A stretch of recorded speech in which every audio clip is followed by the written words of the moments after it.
আমি চাই যে আমার ছেলের বিচারক আর ওই জ্যোতিপ্রিয়র সারা জীবন কারাদণ্ড হোক। কেন আমার ছেলেকে মারবে?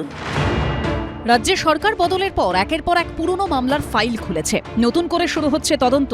এই পরিস্থিতিতে এবার প্রকৃত বিচার চেয়ে মুখ্যমন্ত্রী শুভেন্দু অধিকারীর কাছে আর্জি জানালো বরুণ বিশ্বাসের পরিবার।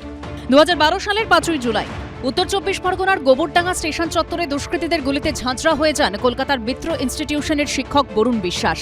ওই মামলায় 9 জনকে গ্রেপ্তার করা হয়। তাদের মধ্যে জেলেই একজনের মৃত্যু হয়, বাকিরা জামিনে ছাড়া পেয়ে গেছেন।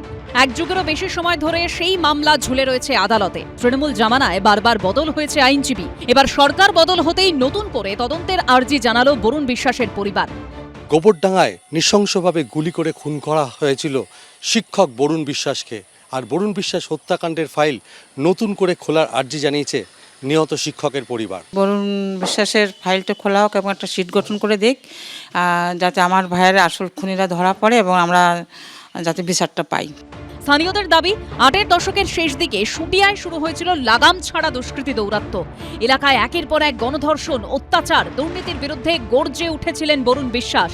এলাকার মানুষকে সংগঠিত করে প্রতিবাদী মঞ্চ তৈরি করে জনমত গড়ে তোলার জন্যই দুষ্কৃতীদের দুচোখের বিষ হয়ে ওঠেন তিনি। আমাদের হয়ে যিনি অ্যাডভোকেট ছিলেন তাকে পর্যন্ত যেভাবে ওখানে চাপে রাখা হয়েছে, ফলে সেও সেইখানে তার যে ওকালতিটা ঠিক মতন করতে পারেনি। এটা হচ্ছে বিগত 14 বছরের অভিজ্ঞতা। ভোর সন্ধ্যাবেলায় যে বরুণকে মার্ডার করা হয়েছিল, জ্যোতিপ্রিয় মল্লিকের খাদ্য দপ্তরে বসে রিমোট কন্ট্রোল চালিয়েছিলেন হচ্ছে জ্যোতিপ্রিয় মল্লিক। আমার ভাই শেষবেলা যাওয়ার সময় একটু জল চেয়েছিল, সেই জলটা পর্যন্ত তাকে দেওয়া হয়নি। এত নির্মম পৈশাচিক। এ প্রসঙ্গে প্রাক্তন সিবিআই কর্তা উপেন বিশ্বাস সোশ্যাল মিডিয়ায় পোস্ট করে লিখেছেন, বরুণকে কে হত্যা করলো, বরুণকে কে খুন করিয়েছে? লোকে বলে বালু, জ্যোতিপ্রিয় মল্লিক। আমরা মনে করি বালু ইজ ইনভলভড। প্রথম থেকেই ও বালু ও নিজেই একটা কমিটি করে বরুণের বিরুদ্ধে ছিল। একদিন বালু আমাদের বাড়িতে এসে বলে কি, আপনি ওর বাবাকে বলেন এইরকম একটা স্টেটমেন্ট দিতে। ও এইরকম একটা স্টেটমেন্ট দিতে বলতে যাচ্ছে যাতে বালু তার মধ্যে নেয়। এ বিষয়ে প্রতিক্রিয়ার জন্য জ্যোতিপ্রিয় মল্লিকের সঙ্গে যোগাযোগ করা হলেও তিনি কোনো মন্তব্য করতে চাননি। আপনি অসুস্থ আর আপনি তৃণমূল থেকে অব্যাহতি নিয়েছেন বা রিজাইন করেছেন, তার মানে এটা নয় যে আপনি ছুট পাবেন। ফাইল খোলা হোক, সুতিয়া গ্রামে কোন কোন মহিলাকে কারা ধর্ষণ করেছে, বরুণ বিশ্বাসকে কে খুন করেছে, তার ফাইল খোলা হোক এবং শাস্তি হোক। এখন সেই কোনো ব্যক্তিকে টার্গেট করার নানা রাজনৈতিক প্রেক্ষিত থাকতে পারে।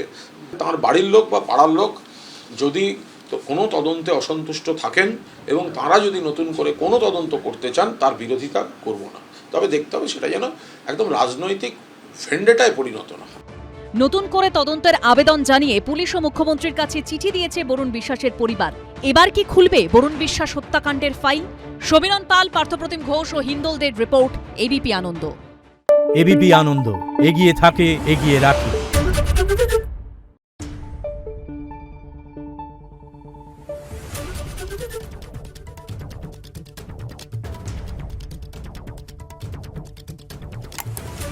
Thank you.